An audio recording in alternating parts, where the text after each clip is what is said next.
আসসালামু আলাইকুম রহমতুল্লাহ। একজন পুরুষ তার স্ত্রীর সঙ্গে কিভাবে ব্যভিচার করতে পারে?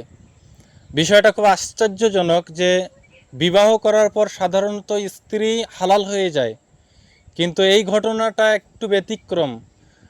দেখেন, একটি হাদিস এসেছে যে আবু মাইমুন রাদিয়াল্লাহু তাআলা আনহু থেকে বর্ণিত, তিনি বলেন রাসূল সাল্লাল্লাহু আলাইহি ওয়াসাল্লাম বলেছেন যে কেউ যখন বিবাহ করে, কম মোহর হোক অথবা বেশি মোহরে, বিবাহের সময়ে তার হক তথা মোহর পরিশোধ করার যদি তার নিয়ত ইচ্ছা না থাকে, যে সেই নিয়ত করে যে সে দেনমোহর পরিশোধ করবে না, তাহলে রাসূল সাল্লাল্লাহু আলাইহি ওয়াসাল্লাম বলছেন কিয়ামতের দিন সে আল্লাহর সামনে এইরূপ অবস্থায় দাঁড়াবে যে সে একজন বেভিচারী, অর্থাৎ সে বেভিচারী অবস্থায় আল্লাহ তাআলার সাথে সাক্ষাৎ করবে।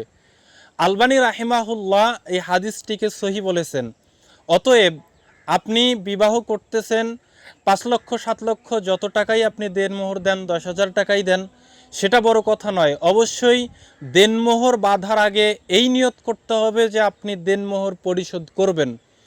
আমাদের সমাজে এরকম অনেক রয়েছে যারা দেনমোহর বাঁধে কিন্তু পরিশোধ করার নিয়ত থাকে না।